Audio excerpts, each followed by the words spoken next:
Assalamualaikum warahmatullahi wabarakatuh. Waalaikumsalam warahmatullahi wabarakatuh. Alhamdulillah, Living Book Podcast sore ini spesial kedatangan tamu dari Yogyakarta, Bapak Dr. Ahmad Arifi. Assalamualaikum Pak Dr. Ahmad Arifi. Waalaikumsalam warahmatullahi wabarakatuh, Mas Ya, Said. terima kasih atas silaturahim ya. Ini sebenarnya beliau sedang ada acara keluarga di Kudus dan kita culik. Alhamdulillah hari ini sudah ada di IAIN Kudus, di perpustakaan IAIN Kudus, dan Pak Dr. GJ Ahmad Arifi ini adalah dulu pernah dekan di Fakultas Tarbiyah UIN Sunan Kalijaga Pak ya, beberapa tahun yang lalu, dan sekarang juga masih aktivis NU di Yogyakarta, termasuk aktif di kegiatan LPT NU di Yogyakarta, dan sampai sekarang beliau juga seorang asesor pendidikan ya di Indonesia, dan banyak sekali pengalaman beliau. Dan yang paling menarik, Pak Arifi ini juga kelahiran Kudus, dan beliau orang tuanya juga aktivis NU dan sekaligus aktivis politik, begitu ya kira-kira ya. Jadi sejak kecil, jadi sejak kecil sudah ada pergulatan antara NU dan politik. Jadi hari ini Pak Arifi, perlu saya sampaikan, kita akan menghadapi Konfersab NU cabang Kudus, dan sekaligus akan menghadapi pilkada pemilihan Bupati Bupati Kudus. Jadi hari ini kita bicara santai Pak Arifi, mungkin dengan pengalaman di Jogja yang panjang, tapi perlu saya sampaikan hari ini baik-baik saja Pak Arifi ya. Apa kabar hari ini? Alhamdulillah baik-baik saja. Sampai Kudus kapan ini Pak Arifi tadi? Tadi malam Tadi jam malam 10. ya? Jam 10 ya. Dan rencana balik Jogja? Nanti habis isya. Nanti habis sisa kita culik sebentar untuk bicara menginspirasi bareng. Kita akan ini Pak Arifi ya, kita bicara tentang NU, leadership dan pergulatan politik lokal ya. Pak Arifi, mungkin persepsi Pak Arifi tentang manajemen NU ya, sampai saat ini yang dirasakan seperti apa Pak Arifi sebagai aktivis NU dan sekaligus seorang akademisi? Baik, terima kasih Mas Said. Ini waktu yang sangat spesial. Saya bisa silaturahim ke IAIN Kudus, dan saya melihat perkembangan khususnya perpustakaan IAIN Kudus luar biasa. Dan ini program yang juga istimewa. Living Book. Iya itu. Di Living Book ini podcast ya. Ini kayaknya saya lihat sesuatu yang baru. Oke.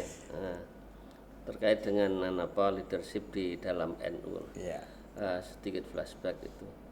Jadi sebetulnya kalau NU itu gudangnya pemimpin ya. Gudangnya tidak hanya calon itu.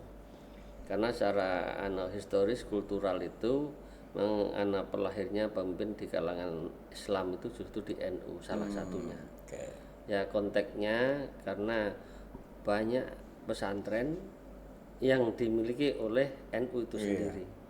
Maka secara organisasional, bahkan secara kelembagaan, maka para kiai itu adalah seorang leader, yaitu dan sekaligus sebagai manajer.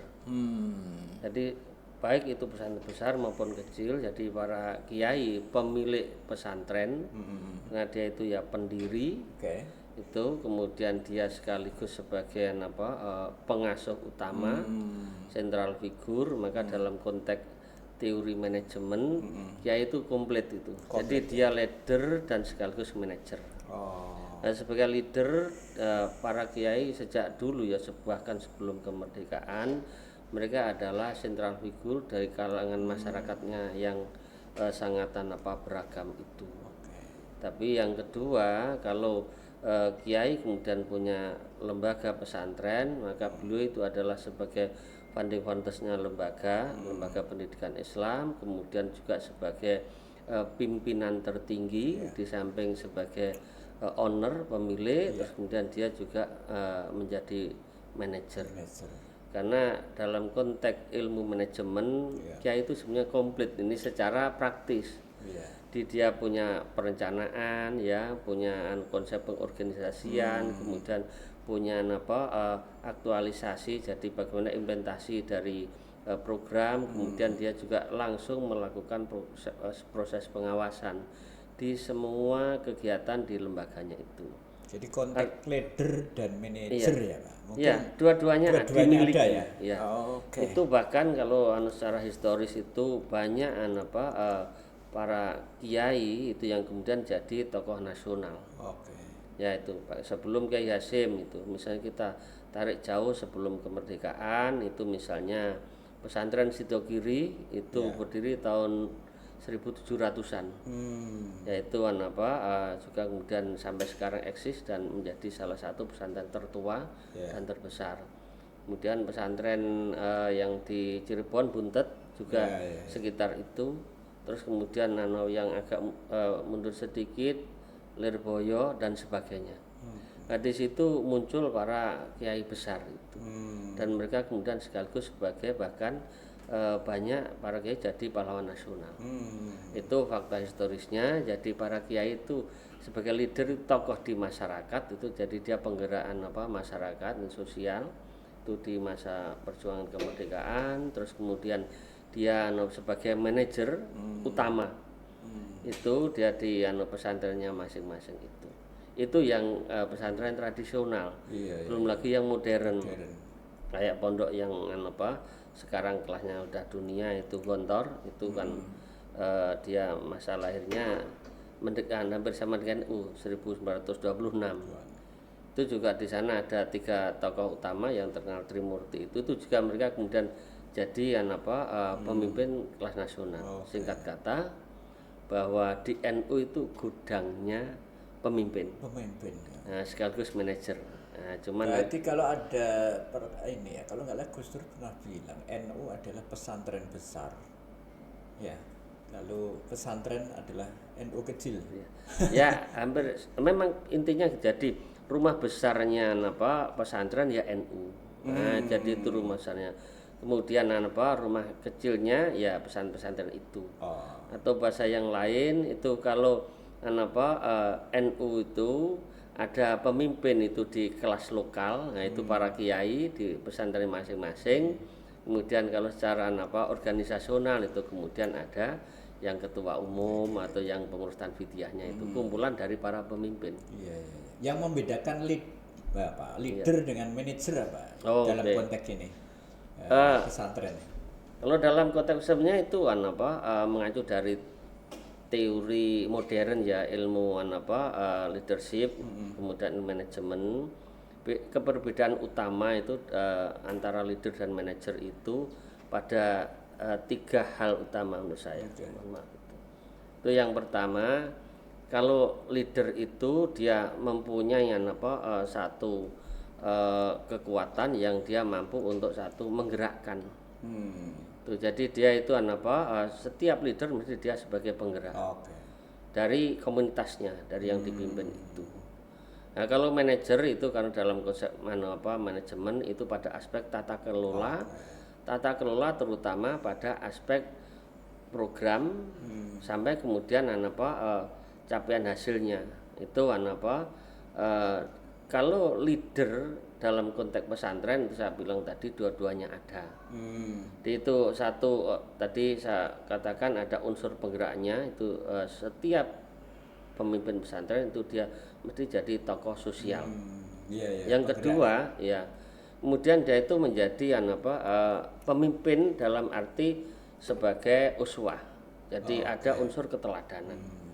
Jadi unsur leader itu harus bagaimana seorang pemimpin itu bisa menjadi contoh dari yang dipimpin itu. Model ya. Model. Nah, bahkan menjadi role model itu. Jadi kemudian ada nanti misalnya kalau dalam konteks pesantren dan itu sangat dominan ada misalnya tipikal pemimpin yang karismatik itu. Nah, itu yang menjadi ciri kedua. Kemudian yang ketiga itu di samping dia penggerak atau menggerakkan, kemudian dia tadi menjadi contoh itu ciri utama pembeda dengan manajer itu dia sebagai sosok yang bisa kemudian menentukan kebijakan, bahkan sampai pada tahap memberi apresiasi, penghargaan maupun menghukum. Nah itu ciri dari leader itu. Ya.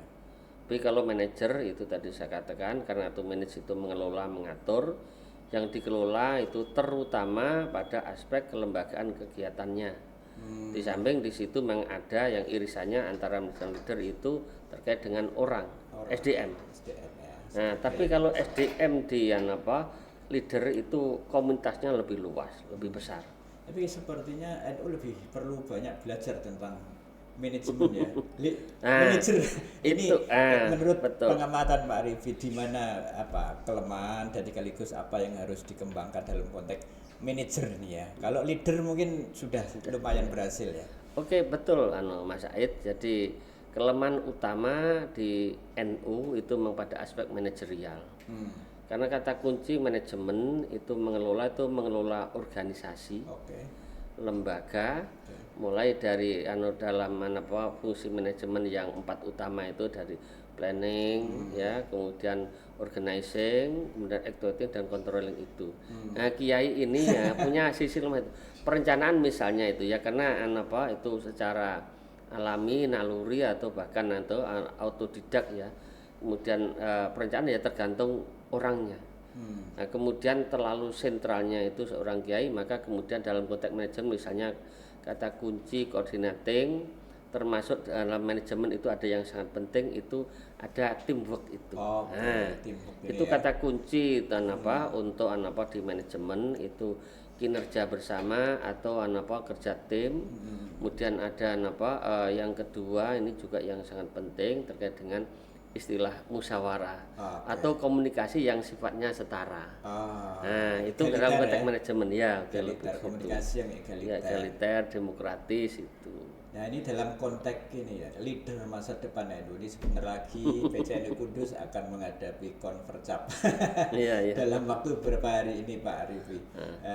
Mungkin ada ini ya, bagaimana membangun manajemen NU yang lebih profesional supaya ke depan di samping teamwork dan sejenisnya tadi itu benar-benar menjadi kenyataan.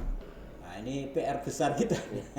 Tadi komunikasi salah satunya yang disebut ya. Oke, dalam konteks kepemimpinan organisasional di NU memang ada uniknya.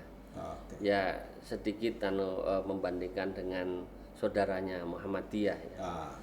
Jadi kalau NU sebagai organisasi modern itu karena lahirnya juga di abad modern 1926 itu kemudian secara organisatoris itu maka ada komponen organisasi. Itu NU itu sebetulnya dengan pesantrennya itu sebenarnya sudah memenuhi komponen organisasi, cuman bedanya kalau manajemen modern, nah kelemahan orang NU itu misalnya pada aspek jadi aspek manajerial, istilahnya itu kalau goyonya dulu orang barat nanti jadi NU itu tanpa diurus itu jalan dan hidup, atau bahasa yang lain orang NU itu sulit baris itu. Jadi kata berbaris itu kan memanage, mengatur bagaimana keteraturan, ketertiban ya dan sebagainya. Nah, karena itu memang kita ingat momentum itu terutama ya kembali ke khitoh ya. Jadi ini ada tadi irisan dengan konteks tadi kepemimpinan sosial politik atau di jam'iyah. Artinya begini, jadi NU dulu sejak kelahirannya sampai kemudian tahun 70-an itu lebih banyak itu kelihatan mengurusi jamaah. Jadi massa umat. Maka itu leadershipnya lebih kelihatan. Tapi kemudian kurang mengurusi jam'iyahnya, organisasinya. Itu ya. Nah, itu mulai kelihatan tertata ya tahun 80-an itu yang saya lihat. Setelah NU kemudian nyatakan kembali ke khitoh itu.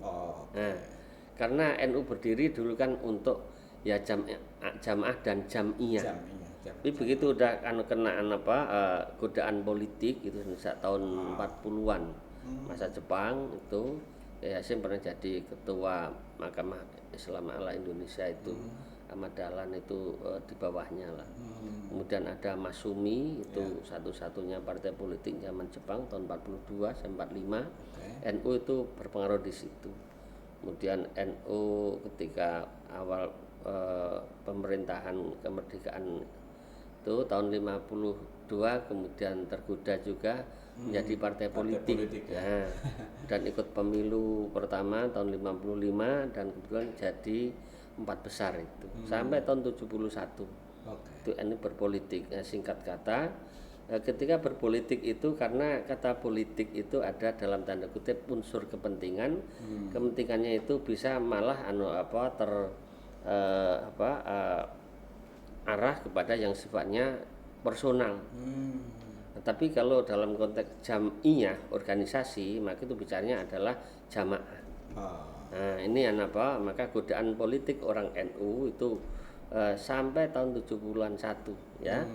Itu kemudian ada fusi partai tapi masih kena godaan politik, kemudian P3, tapi singkat kata begitu tahun 84 itu dengan muktamar di situ Bondo, NU kemudian menegaskan kembali ke Hitoh 26 yaitu ngurusi jamaah dengan jam'iyahnya. Ya masa tadi umat dan organisasinya. Dan itu masih relevan sampai sekarang ya? Bagaimana mengurusi jamaah dan jam'iyah. Nah, itulah yang sebenarnya momentum leadership yang awali oleh Gus Dur. Nah, terus kemudian ada ciri yang menarik kalau bicara kemudian di NU ya. Satu, pemimpin di NU itu tidak semata-mata kemudian karena kepopuleran seseorang, menonjolnya seseorang atau bahkan kelebihan-kelebihan yang dimiliki oleh seorang individu, tapi di situ ada proses kontrol dari aspek terutama aspek keagamaan dan moralitas itu. Disitulah kemudian ada namanya Suriah. Jadi itu para kiai atau sepuh para ulama yang mereka kemudian nanti yang akan mendampingi mengawal peminta Widya atau dalam konteks pemetaan tadi leadership dan manajemen itu kalau Tanfidiyah itu lebih mengarah pada urusan jam'iyah organisasi. Maka dia itu kan pengurus, misalnya sekarang ada PBNU, pengurus besar Nahdlatul Ulama itu organisasi. Nah, tapi kemudian kalau itu Rois Am, nah itu sebagai pendamping ketua Tanfidiyah itu lebih ke keumatannya itu. Nah, itu tadi leadershipnya itu nanti irisannya di situ. Artinya apa? Kemudian di NU itu saya melihat itu diinspirasi bahkan dijiwai oleh konteks kepemimpinan Islam yang secara fundamental dicontohkan oleh Nabi itu sebetulnya. Ini yang menurut saya. Nah, ini Pak Arifi ya, relasi bagaimana membangun keseimbangan ngurusi jam'iyah dengan jamaah. Karena yang menonjol saya kira di NU sepertinya lebih mengurusi umat ya, termasuk kiai-kiainya. Bagaimana dalam konteks membangun keseimbangan dua-duanya itu, terutama jam'iyahnya supaya profesional, komunikatif, teamworknya juga kuat. Nah, tantangan ke depan ini kan apa yang harus kita hadapi dan juga termasuk hal seperti itu. Terutama ke jam'iyahnya. Itulah kemudian ada yang bilang dikatakan sulitnya orang NU ngatur jam'iyahnya. Karena apa? Sudah terlanjur ini secara historis itu lebih menonjol leadershipnya. Jadi ada raja-raja kecil itu, para kiai, kemudian mereka berkumpul untuk dalam satu rumah besar yang namanya Nahdlatul Ulama. Nah, di situ beliau para kiai sudah punya modal. Jadi dia punya massa ya, jamaah atau umat tadi, dia sudah punya kerajaan kekuasaan masing-masing dengan segala yang dimilikinya, kemudian harus bersama-sama untuk berpikir kepentingan bersama. Nah, itu tantangan terbesar itu bagaimana kesadaran dari para leader ya, tokoh, kiai itu kemudian untuk tadi menyeimbangkan. Salah satunya menurut saya begini. Itu memang harus ada kesadaran bersama untuk lebih mengedepankan kepentingan jamiyah organisasi sekaligus jamaah. Artinya apa?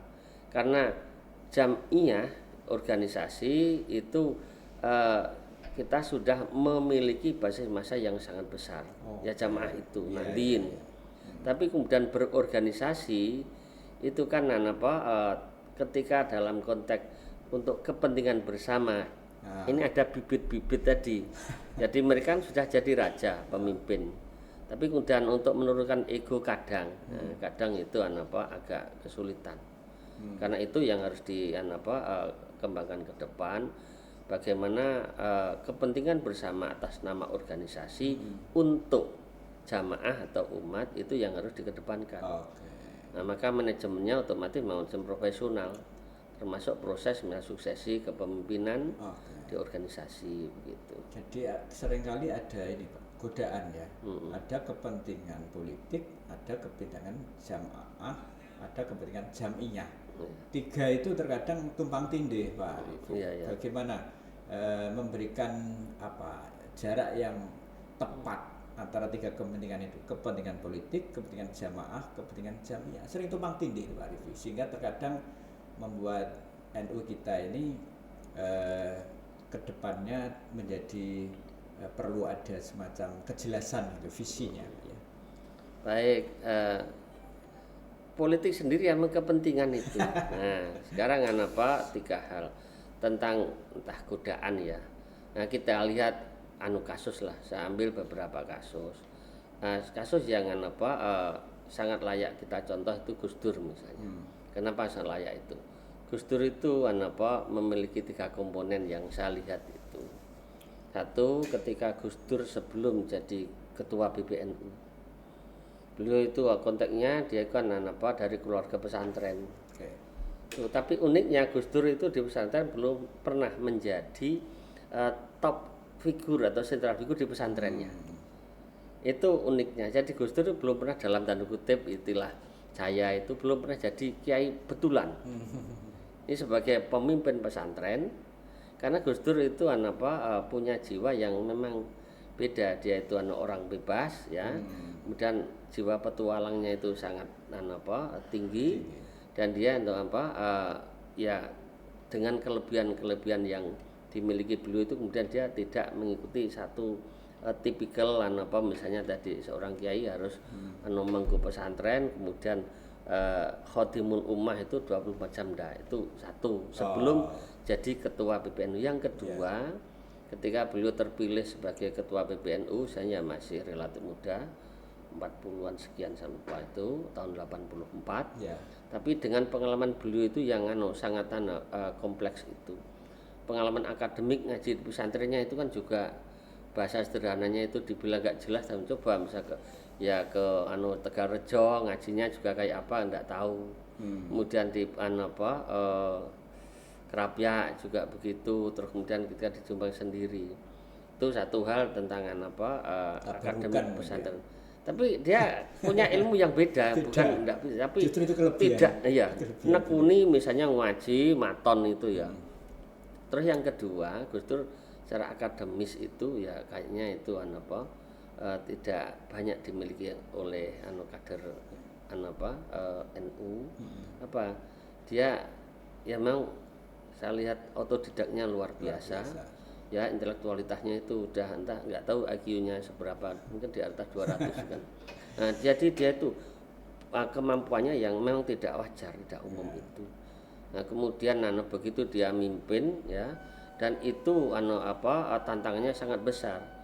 Kan waktu tahun 71 itu yang pamannya Kiai Bisri Mustafa, Kiai Bisri Sansuri itu kan salah satu tokoh yang sangat dalam tanda kutip itu ditakuti Pak Harto, karena pengaruhnya sangat besar. Terus kemudian itu yang pamannya Gus Dur itu dengan Orde Baru itu ya jiwanya kan dia tidak mudah dipengaruhi, dan dia itu orang yang punya independensi yang sangat besar itu, dan bahkan kasarnya Gus Dur kan menjadi musuh Pak Harto. Ya, itu Gus Dur sampai ketika dia jadi ketua PBNU, Pak Harto kan tidak setuju kasarnya. Nah, tapi dulu ada yang menarik itu Kiai Ahmad Siddiq, yang akhirnya jadi Islamnya itu, jadi Gus Dur naik didampingi ya dengan asas tunggal itu. Nah, itu maksud saya gini, jadi Gus Dur itu kompleknya tadi sebelum jadi ketua PBNU, ketua PBNU, terus kemudian irisannya itu kekuasaan yang sangat dominan Orde Baru itu. Gus Dur itu bukan partai, ormas Islam yang pertama kali menerima asas tunggal ya NU. Itu dengan Munas di Situbondo tahun 83, kemudian Muktamar. Sekaligus Gus Dur itu musuh besar dari Pak Harto. Pak Harto ada asas tunggal, Gus Dur musuhnya, tapi menurut asas tunggal ini kan satu keunikan. Nah itu kalau dibawa gitu. Dalam konteks lokal, lokal. Saya tambah lagi sebelum itu, Gus Dur mencapai puncaknya itu dalam konteks manajemen leadership itu pada awal reformasi, ketika Gus Dur jadi presiden. Nah tadi, jadi kemudian Gus Dur itu komplek. Nah itu jadi lengkap itu saya katakan itu. Jadi ketua PBNU 3 periode, ya. Terus kemudian dia mendirikan partai politik, padahal komitmen asas tunggal NU kembali ke Hitoh ya tidak berpolitik. Tapi begitu tahun 98 Gus Dur yang notabene-nya itu dia tokoh utama dengan Kiai Ahmad Siddiq untuk kembali ke Hitoh malah mendirikan partai. Dan ini juga aspek kehebatan Gus Dur atau keberuntungannya itu begitu reformasi atau pemilu pertama, Gus Dur itu dengan partai PKB-nya itu yang dia sebenarnya 3 besar, partai 3 besar, tapi dia jadi presiden itu. Loh ini kan itu. Nah, dengan jadi presiden itu leadernya dapat, manajernya juga dapat itu. Di aspek manajernya yang mana? Yang perlu kita ambil. Loh, presiden itu kan presidensial itu kan manajemennya itu. Jadi bukan ke aspek leadernya. Kenapa? Beda dengan parlementer. Ini.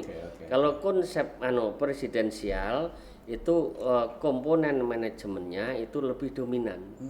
Tapi kalau konteks parlementer itu komponen leadernya lebih dominan.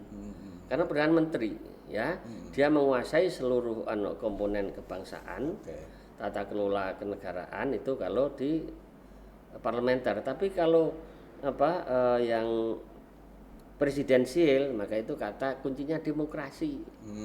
Nah, ketika di situ presidensial, presiden itu bukan sebagai one man show-nya itu dia orang tunggal yang, maka ketika presiden siapapun itu, maka sistem itu yang kemudian lebih mengedepankan. Nah, itu bedanya. Kalau di manajemen maka sistem itu lebih kuat pengaruhnya. Jadi kita ini sebenarnya harus membangun sistem yang kuat dalam konteks manajemen kepemimpinan NU ke depan ya, di tingkat sistem ya. Kalau sistemnya sudah dibangun, leadernya siapapun akan jalan gitu. Ya mengikuti ya.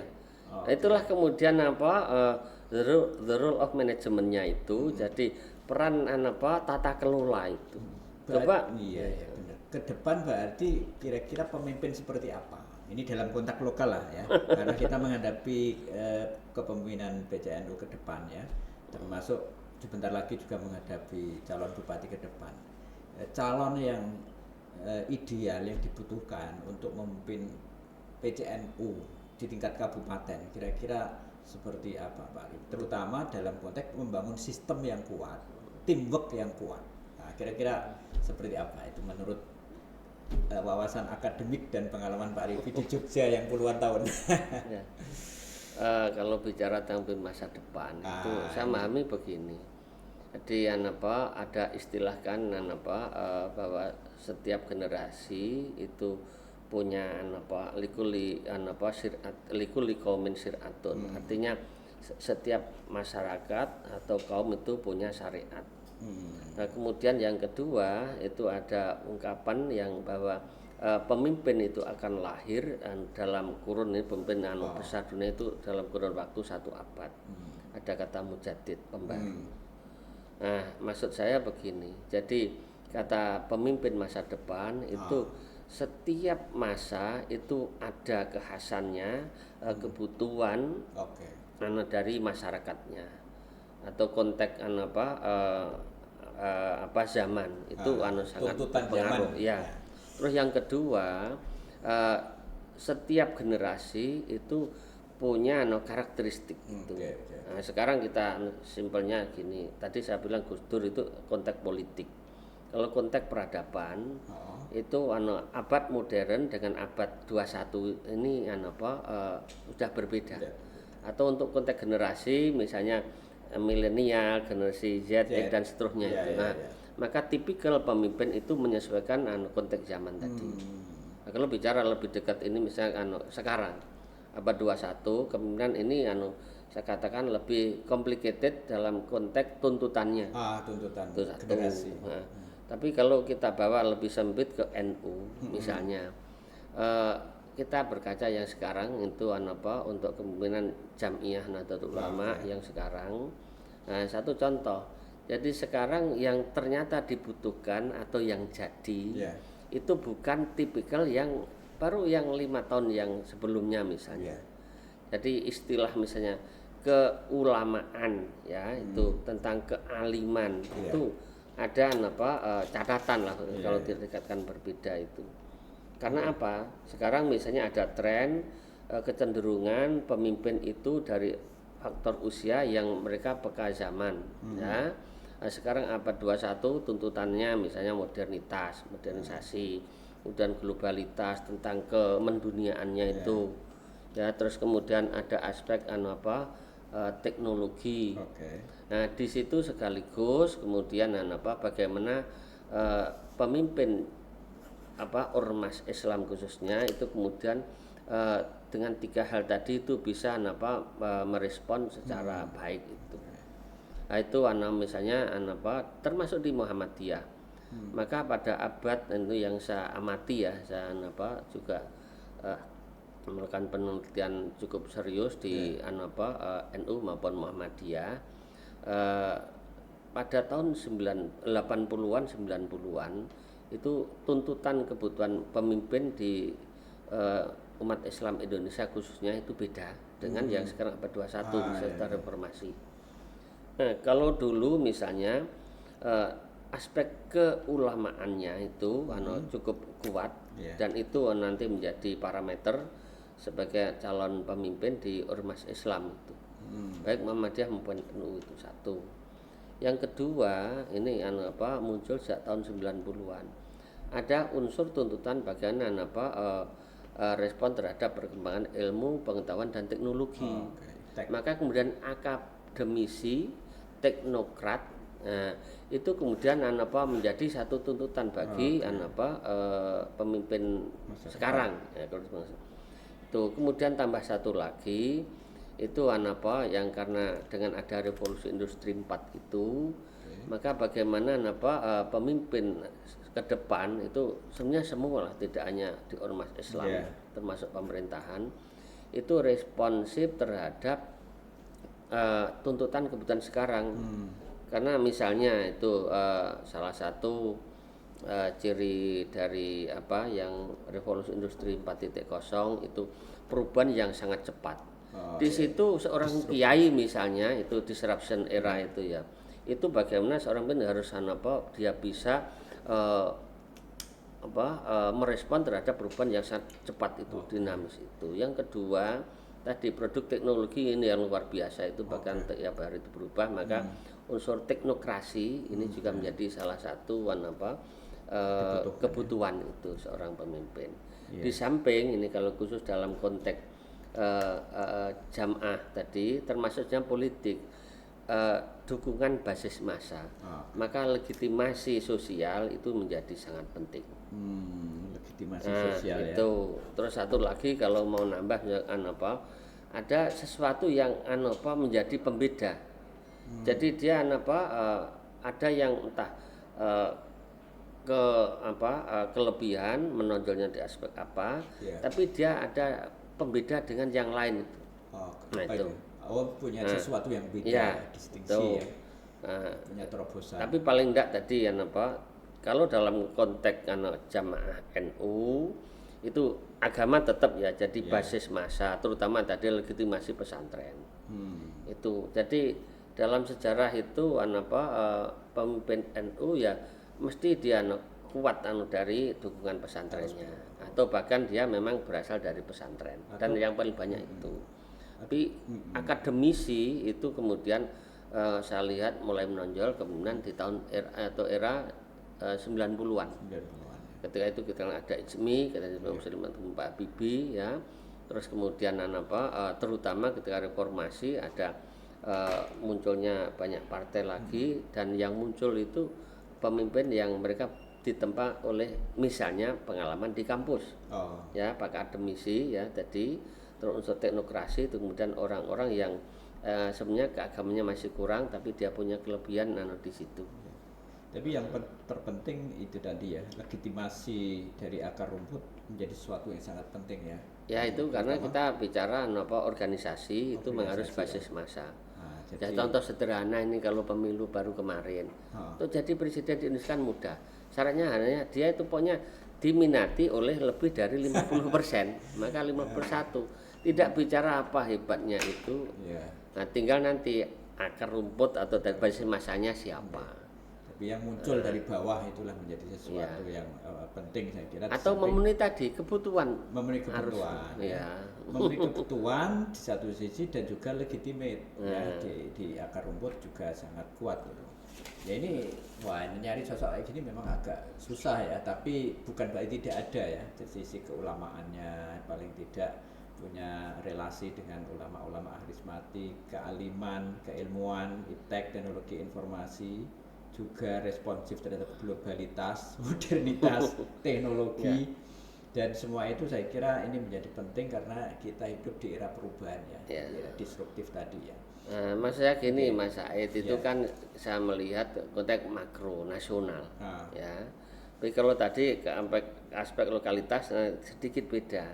Bedanya pertimbangannya begini. Ini kebetulan Pak Arifi, para pemirsa ini ahli memang beliau sejak kecil itu berkembang di Kudus ya, bergulat. Orang tuanya juga aktif di partai politik P3 dan juga di NU, Romo Kiai Haji Ali Irfan. Tahun 50-an ini ada partai NU ya Pak. Kemudian bagaimana terjadi pergulatan NU dan politik ini, Pak Arifi dibesarkan dalam konteks pergulatan NU dan politik ini. Nah, gimana dalam konteks ini, lokalitas tapi Pak? bicara konteks Kudus ya. Kalau konteks Kudus ini ada yang unik. Saya sering sampaikan kalau bicara politik di Kudus ya. Misalnya kalau bicara tadi satu NU ya, terus yang kedua pesantren, kemudian yang ketiga dalam konteks perpolitikan tadi. Di Kudus itu dikenal kota santri ya, banyak kiai ya. Terus kemudian yang kedua itu Kudus itu ya kita punya salah satu tokoh Kiai Asnawi misalnya, itu juga sebagai salah satu tokoh utama pendiri NU. Dan juga dulu juga ketika di Mekah beliau itu juga sudah berorganisasi di Syarikat Islam, cukup berpengaruh. Terus kemudian yang ketiga ketika kita bicara tentang politik dalam arti politik praktis. Di Kudus itu ketika bicara kiai dan politik, coba Mas Said atau bisa lihat itu, adakah seorang kiai yang pernah duduk di kursi DPR, apalagi kursi bupati? Dalam sejarah belum pernah ada. Kudus belum ada. Kenapa? Itu rahasianya yang saya dengar dari ayah saya itu. Jadi kenapa para kiai sepuh itu berpesan ini nih yang ya kebetulan saja saya dulu sejak umur belasan tahun itu saya udah diajak jalan-jalan ngurusi politik ya.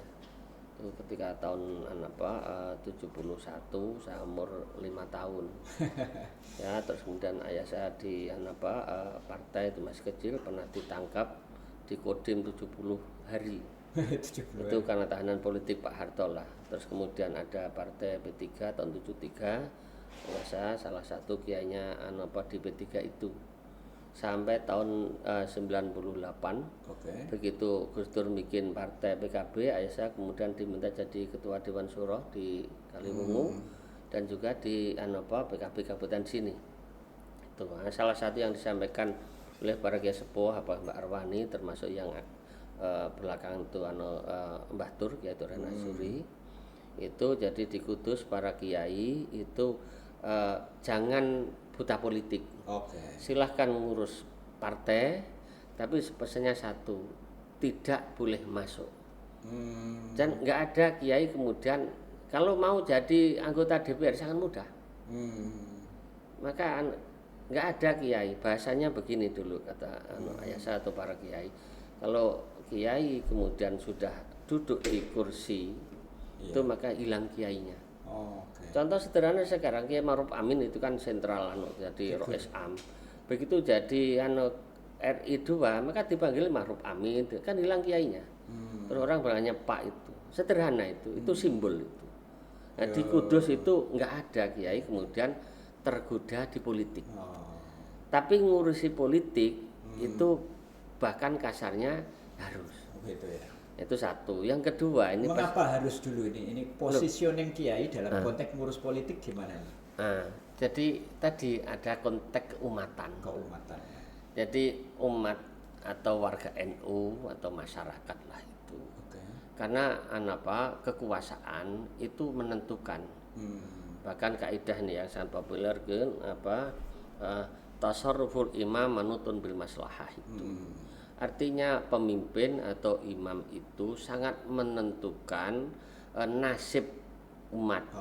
Nah, di situ maka pemimpin itu ketika melakukan tugasnya atau dia dalam posisi jabatannya itu akan mempengaruhi bahkan menentukan masyarakatnya itu. Kalau pemimpinnya itu adil maka ya umatnya akan sejahtera misal dan seterusnya. Itu satu. Yang kedua misalnya umat Islam ini ya konteks sejarahnya ketika zaman penjajahan atau ketika kemerdekaan sampai sekarang itu bahwa pemerintahan itu ini seluruh ormas Islam lah ini ya bukan gerakan ekstrim kanan yang keras itu harus kita dukung ya. Itu terus kemudian kepentingan umat itu bisa tersalurkan melalui politik itu. Karena itu kiai itu harus melek politik. Tapi jangan mudah tergoda oleh iming-iming politik. Wah, ini beda-beda tipis nih ya. Iya, tapi inilah ciri di Kudus. Khas ya. Jadi nggak ada kiai kemudian dia tergoda. Ya contoh yang bupati misalnya Bilbub itu. Ada kedua yang saya ingat itu dulu. Jadi partai Islam atau partai politik itu sejak P3 ya, baru terus PKB. Pesan para kiai ini yang saya dengar itu dari saya atau dari yang lain gini. Jadi bikin kantor itu harus di kota. Ini untuk lingkup kapan. Terus dekat dengan Menoro, gampangnya gitu. Sampai itu pesan dulu ketika P3 yang saya ingat itu. Saya di P3 ya sampai tahun 97. Nah, di situ pesannya gitu. Jadi bikin kantor yang dekat Menoro. Udah pokoknya di kota yang itu saya enggak tahu, cuman hanya saya menafsiri ada simbol. Ya karena Kiai Kudus kan sentralnya di sekitar Menoro. Punjernya kali ya. Ya, itu kemudian ya biar tadi dengan kiai lah gamanya itu. Nah, karena para kiai tadi misalnya kalau di PKB ada istilah Dewan Syuro. Kemudian kalau di P3 ada Dewan Pertimbangan Partai DPP. DPP misalnya itu contoh kiai Maimun Juber.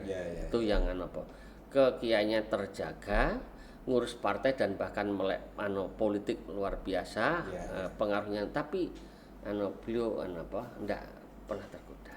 Justru perannya lebih ini mengontrol ya. Iya, bahkan itu dia dalam tanda kutip itu sangat disegani, itu dalam tanda kutip juga bisa ditakuti oleh presiden.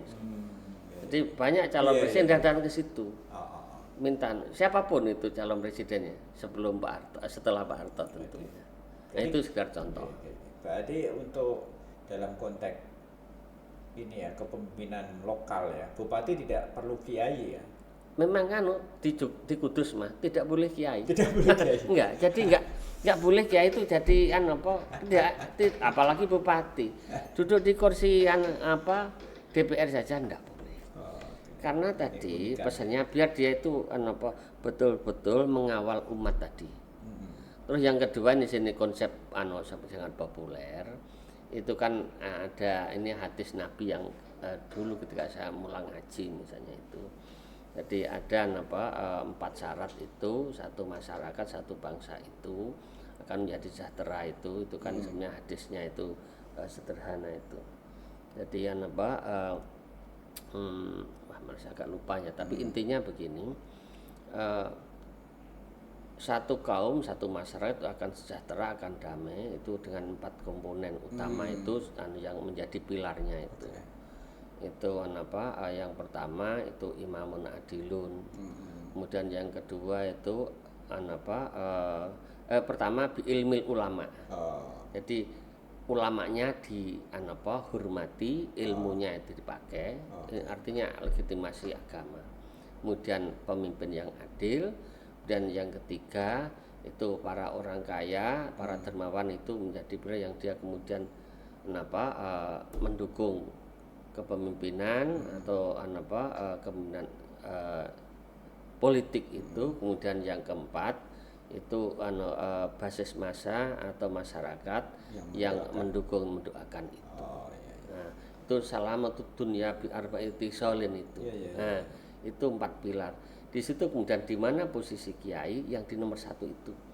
Jadi satu masyarakat ketika ilmu ulama itu dipakai, maka di situ menjadi salah satu penyangga utama. Maka kemudian ada keadilan pemimpin, kemudian ada keulamaan kiai. Ini berarti harus terintegrasi sinergis ya kalau pengen sebuah kepemimpinan. Memang harus ada kemitraan betul tadi. Jadi kiai ulama itu menjadi mitra dalam itu pengontrol perilaku ulama, pemimpin yang adil, kemudian hartawan orang kaya, kemudian pengusaha, kemudian basis massa. Itu kan basis massa dari mendoakan itu. Orang bikin kisruh lah. Itu. Berarti pemimpinnya ini harus seperti apa ini kalau supaya bisa mensinergikan 4 komponen itu? Ya tadi saya bilang ada 3 hal. Satu, legitimate. Kalau dia dipilih, ya contoh misalnya ini konsepnya di Indonesia sangat bagus. Misalnya untuk jadi presiden, di samping 50% plus 1, ada minimal 20 provinsi. Yang kemarin itu konsepnya itu 34 provinsi, sekarang jadi 38. Kata 20 itu menjadi 60% plus. Dia diterima oleh di 60% wilayah. Itu kan legitimasi sosial, geografis malah. Itu yang pertama, legitimate. Yang kedua itu dekat orang pinter lah. Tadi dia itu mau mendengarkan para ulama tadi. Jadi pemimpin yang dia jangan ngemoi agama atau tadi menjauhi ulama itu. Di Indonesia juga prakteknya zaman Pak Karno sampai sekarang. Ini yang saya lihat. Pak Karno itu sangat dekat dengan para kiai ulama. Hasim ya. Iya, salah satu.